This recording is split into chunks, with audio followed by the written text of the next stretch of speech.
How did Dr. J become your name? I know you have a doctorate, so that part's self-explanatory, but where's the J? What's the J? The J is my middle initial. I started out as a radio DJ. And then moved over to cybersecurity. So there's a story behind it, but I do have the PhD. Okay, do you ever bring playlists to the company? Do they make Yes. you DJ at the? No. Okay. You draw the line. I draw the line at mixtapes. Okay. All right. So let's talk about your current day job then, and I want to ask each of you to share a bit about your day-to-day work. As we were talking to Cynthia, the day-to-day work that you do as the CIO of a major company. Sure. So first of all, I'm the Deputy Chief Security Officer for Mastercard. I am responsible for securing our infrastructure and payment networks in over 200 countries and territories and where we work. So a big remit, but a lot going on in terms of when you all think about generative AI and AI models, and we're thinking about how we secure that and how we share that secret sauce with everyone else. Zulfi. So I'm responsible for all our digital, consumer, and business-facing technologies. And I think probably what my day-to-day is most focused on right now is changing our culture. And what I mean by that is really driving the technology team to focus on engineering excellence. Go to what I call a demo culture, where we're demoing working software every 2 weeks. And the last one is kind of eliminating handoffs so we can accelerate this transformation that we're doing. What do you mean eliminating handoffs? So, as I think about when a business has an idea to the time it lands in the hands of an engineer, hands on keyboards, there's a long lead time. Right? We're trying to eliminate all of that so that an idea is turned into what I call requirements or stories for an engineer in hours, not days, not weeks, not months. Right. And then they're ready to turn around working software in 2 weeks. Right, so that's kind of what I mean about eliminating those handoffs. Dom, how about you? So I'm the Chief Information and Product Officer at Delta Dental. So inside my team, I have the infrastructure, the security, and the product team. And Delta Dental's is, I would describe them as a mature company. We've been around for about 70 years. We have about 44 million members in our network. So, job one for me is making sure those systems are up and available for all of our providers and our members, making sure that we have a secure experience, and then keeping up with the business, making sure we meet the business where we are on delivering functionality. Zulfi, compressing that timeline of the handoff, did you see that accelerate during the pandemic? Yes and no. So there was a couple of challenges with the pandemic. The model was working well when we had everyone together.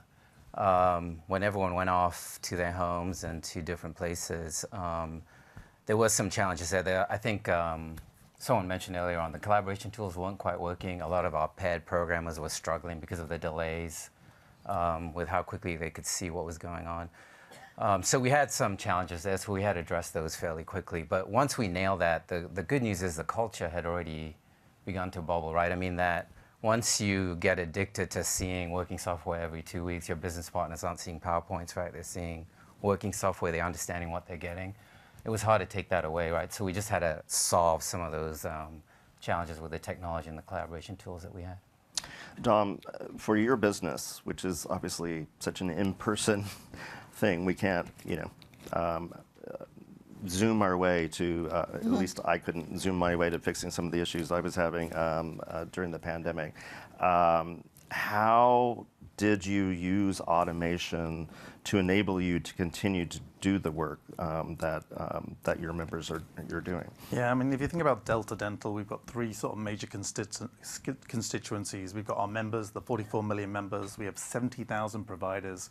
So really part of what we've done through the pandemic is we describe it as trying to create a frictionless experience. If you imagine going into your provider and you're getting the service there, if we can make that process pretty much seamless behind the scenes, that's where we've been looking to focus our automation efforts to really, to create seamless service out to our member populations with our providers. So Dr. J, as someone who is in charge of cybersecurity at Mastercard, how do you see the potential and the threat of something like generative AI? I think it increases the number of hackers that we could potentially have. You know, you think about the dark web, you think about for those of you who aren't very, very tech savvy, dark web being dirty internet that has free hacker software on it. Now you have generative AI, which could potentially replace a lot of the freeware that's out there. We're now creating more curious minds who are going to want to try different things. So creating spear phishing emails is not going to be difficult. You're not going to have to figure out, how do I get to the dark web or get on the dark web? How do I download a torrent? How do I do this? How do I do that? You're not going to have to figure that out. You ask ChatGPT. So it opens up opportunity for the adversary, but on the flip side of that, it opens up opportunity for cybersecurity professionals. It opens up opportunity for anyone who's in technology, because now we're just as ahead as anyone else. Does this keep you up at night? Absolutely. It sounds terrifying. It does. But, I look at it from the opportunity perspective. If you don't participate, then you're impacted by, so we rather participate in. And when I think about participating in, I'm thinking about now really taking the good cybersecurity practices that we have and putting them on steroids, taking the automation that we have and putting it on steroids, and allow people to be creative. Allow now, instead of us being in a room with a whiteboard and saying, okay, where do you want to start? And then everybody's looking at each other with a dry erase marker like, I don't know, right? You skip past that, because you can ask ChatGPT, how do I start blah, blah, blah at a company of blah, blah, blah to do blah, blah, blah? And it automatically gives you something to work with. The roadmap. The roadmap. Now, it's the roadmap. It's not the solution, right? That's what generative AI should be. That's how it should be used. It should be used as a thought starter, not a solution ender. Are you already seeing, people using generative AI to attack? Yeah. Yes, we are seeing generative AI very easily replicate spear phishing emails that are more personable. So when you think about the sophistication of the adversary does well when he taps on our heartstrings and that's what makes us believe that this is really from someone who we trust. Right. We've seen AI models, just taking an extension from that, being able to use and develop deep fakes. Deep fakes meaning if someone is online, I would probably look like Beyonce, but I wouldn't be Beyonce. It's a deep fake. So we've seen that happen. We've seen AI models use various synthesis methods in phishing attacks, which is voicemail phishing attacks, right? And now you're picking up the phone and saying, no, Ma, is this? Ma, stop playing, and it's really not my mom. Right. You know what I mean? So it's that level of sophistication. It's that level of outreach that I think keeps me up, to make sure that we are using it in the right way on the right side, so we can continue to fight those that are on the wrong side. Right. Zulfi, you joined Allstate in the middle of a period of transformative growth, and then you started working on a new tech platform. Can you give us a little bit of insight what that was like, and whether you're seeing this return on investment that we started out the event talking about? Yeah, so let me start a little bit with the tech platform itself. When I joined, the team had actually done a really great job about what I'll say modernizing the technology, and they had the luxury of not actually having to refactor what they had, start with a clean slate. And when you have that luxury, there's a lot you can do, and they did a great job there. I touched on it earlier on. We had to change the way we were working to take advantage of this amazing technology that the team had built. I think we are seeing the ROI. We are rolling out a completely new digital experience with new insurance products. Our goal is to hit 1/3 of the country this year. We're in a few states now, we're already seeing ROI there. I think where we're seeing the material benefit of working differently is, I think it was about a few months ago, we rolled out a new product, didn't like what we saw, the team was able to change it in a couple of weeks, and we went from basically no one buying the product to almost our entire customer base picking it. Simple change in experience. What was the change? Change in experience. The shopping experience was confusing. Huh. And Right. it was leading people to either drop out of the funnel, which, as you know, Right. you get a lot of people in, a lot of people out at the end. So we're able to just engage them more and keep them in the funnel longer. And then they bought the product. So that was really the big change. And how do you see generative AI playing a role in your business? So, you know, we're using it right now to drive up more what I call developer productivity. So we've integrated a lot of it into our IDEs. That way, engineers in real time as they're writing their code are getting, I'd say, guidance around maybe security issues that they're bringing into their code. Things that, and it's beginning to predict the likelihood that their change will introduce availability issues. Because it's starting to have a much better insight into what our environment looks like. I think we all know this, right? We have issues, and then, you know, it's like tribal knowledge. Who knows how this environment's built, right? So a lot of that now is built into some of our intelligence so that the developers are getting real-time information there.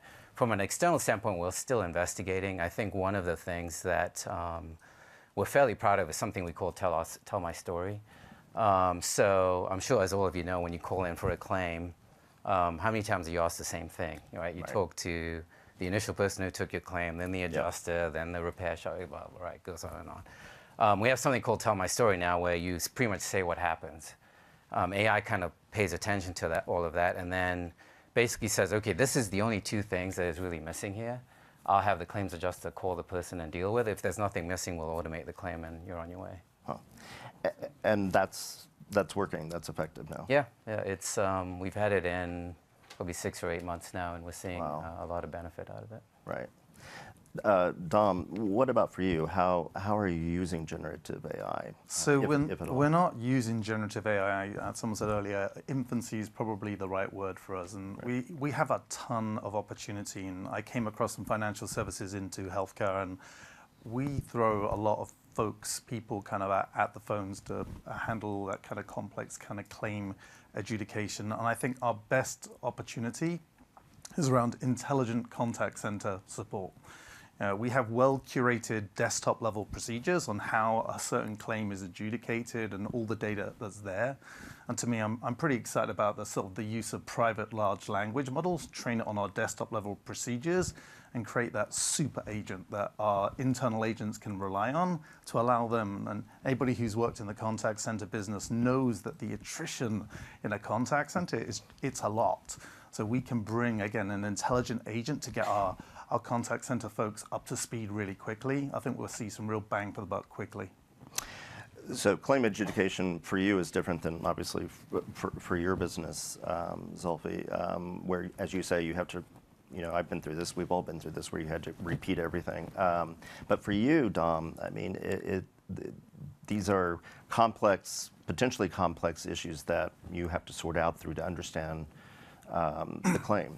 Yeah, absolutely. I mean, one of the exciting thing or opportunities, and especially dental insurance, is real-time adjudication. Right. Pretty much, we know you've gone to the dentist, we know the treatment plan that you've had. Why don't we adjudicate it in real time? Really push that experience, make a digital experience, just like everyone else is having kind of a real-time experience, and push that up the stack. And that's intelligent augmentation. We've got a great set of rules that work asynchronously today. If we can push that automation up the stack, again, you have the experience of paying there and then as you go through the provider. That's a big opportunity too. Right, right. So for someone like me, and I'm not saying this is happening to me, but it is, at my dentist, What's the right? provider's name? Where I'm trying to figure out what's covered, what's not covered. Yeah. You know, this can help sort that out in faster time. I mean, everybody who knows sort of medical or dental insurance knows one of the biggest pains that is out there is called insurance verification. Yes. What am I entitled to based on the group insurance I have? And it is tremendously complicated. It's based on the state you're going to, the provider type you're going to, the company that you work for, and then eventually the payer. Bringing that set of logic together, and again, in a real-time experience, that's where I'm talking about that real-time experience up front. So as you go to that provider, you know that you're going to be covered or not covered. That can then influence your decision. But that's a huge opportunity to close that gap and make that that decision criteria in your hands. That would be amazing. Please bring that to us. Dr. J, you've talked a little bit about some of the opportunities and the risks of generative AI. Internally, are employees allowed to use generative AI within the company structure?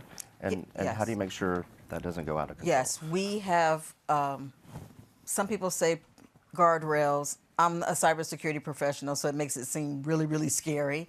So I say partnerships with internal organizations to make sure that that employees are using generative AI in the right way, as, like I said, a whiteboard and not a solution ender. Right. We have data responsibility principles that, you know, when generative AI like immediately boomed, and which we're still in the middle of that boom, but in the very, very beginning, we reminded our employees of our data responsibility principles that revolve not just around security, but privacy, but transparency, social responsibility. Those are, you know, really key tenets to making sure that we're using it in the right way, and that we are continuing to create those right partnerships so we can innovate and innovate with speed, but to be frictionless, because that was a great word that was used, is to be frictionless in all of that. You talked about some of the new threats that generative AI can pose, which were frankly kind of chilling. How is it? What are some examples, if you can share, of how it could enhance cybersecurity? Oh, that's absolutely, actually very easy. Well, you know what, let me pull that back a little bit, because I want to pull it back from just generative AI. That's Right. just a sliver of it. Automation. We'll talk about just AI in general and automation. There's a lot of threat detection that can happen much faster than, you know, me sitting with a group of analysts monitoring our network. We have a fusion center at Mastercard that monitors transactions. We do over 125 billion transactions a year. We have to make sure that there's fraud prevention in that. We saved last year, just from, over the past 3 years, just from using AI, $35 billion of fraud. Wow. Saved ourselves from $35 billion of fraud. That you would have had to pay out. That we would have had to pay out, either through some spear phishing email, either through a deep fake, and those are like really solid examples that I have in my mind right now. But we know that as organizations are partnering with cybersecurity companies, with us, all of us that are in here, we're embedding AI. We have to also turn it on, right? We do a lot of shelfware. We'll you know, partner with someone, and the CIO from Adobe, I'm sure she has a lot of experience with this. But we'll partner with someone, with a vendor, and we'll only turn on that one little thing that we really liked about their product, instead of looking more broad and saying, wait a minute, they have AI enabled, they have machine learning, they have all of these different great collaborations that could help further all of us. We got to turn it on, and I think that's where we'll see the biggest challenge, because you'll want to turn on the right things in the right places in order to enable your infrastructure to be as powerful as it can. Zulfi, how do you see the potential for automation, broadly speaking, to continue, and generative AI, since that's the sexy discussion going on right now? How do you see that continuing to transform your business? You gave a very powerful, clear-cut, you know, real-world example of the storytelling aspect. But what else are you looking at in the future? So I think the advantage we have with automation, especially now, and with the, I'll say the digital worlds colliding, is just simplifying our processes. So I'll give you an example. When someone's in an accident or has a claim, we had all these very complicated processes about, how do I get an estimate, and so on and so on. It became fairly simple, right? A consumer either wants to be fixed or paid. That's it, right? Figure it out from there, right? Simplify the processes. So I think that gave us the advantage of saying, if someone wants to be fixed, don't even waste their time trying to get an estimate, et cetera. Send them to a repair shop. We have a network. make it super simple for them, and take out all the steps that we had in the between. If they want to get paid, then we have something called quick photo claims. If they can take a picture, send it in, we'll estimate it and give them a check, right? So it's really driving the ability to simplify our processes. Do you use automation and AI in assessing that photo, for example? For the simple damage? ones we do, and I think that's where the advantage is now for generative AI and just AI in general. It starts getting complicated when you can't see the damage, right? And so, so we're experimenting a lot with models to say, how can you better predict what you can't see? And we have, I think it's now over 1 trillion miles of telematics data that is giving us a lot of insight into how people drive, what happens when accidents happen, how many parties were involved, and so on. Because typically, when people tell you that, they're not always, they don't really remember, right? It's a traumatic event, and so on. So I think we have a huge amount. I think we're just scratching the surface, right? We have a huge amount of potential. I think our challenge is just the volume of data that we're dealing with. Right. I mean, it's just massive. Right. Trying to get the models trained, learn quickly, and then and simply the compute power. I think those are all beginning to collide with us a little bit. But let me think like a hacker really quick, because what happens when I can use generative AI, tell it to send me a picture of the front, bumper severely damaged, so I can send it in to file my claim. So that's what the adversary is thinking like that. Yeah. We have to test our own AI models. We have to test ourselves and everything that we're using to make sure we're using it and we're training our models to continue to be more sophisticated than the adversary. That's a really good question. Yeah, What's and your answer? actually I love that because we do this. Stir the pot. Yeah, we do this kind of red team thinking all the time, Yeah. right? So. Sorry. So no, it's great. I talked about the fact that we have telematics data. Right. We check where was the picture taken, when was it taken. Can I correlate this to the telematics data that I already have about when the accident happened, right? And actually, we catch quite a bit of fraud this way. Are you seeing more along the lines of what she's talking about? Yeah, absolutely. Wow. Fake pictures. Really? All the time. Yeah. Oh my God. And as sorry, I forgot her name, the CEO of Adobe, right? With now generative Cynthia. AI in Photoshop, right? Right. Playing with Yeah. those pictures. There's a ton of potential there. So to it's her fault? Dom, you talked about being in a mature industry. Does generative AI have the potential to transform your business?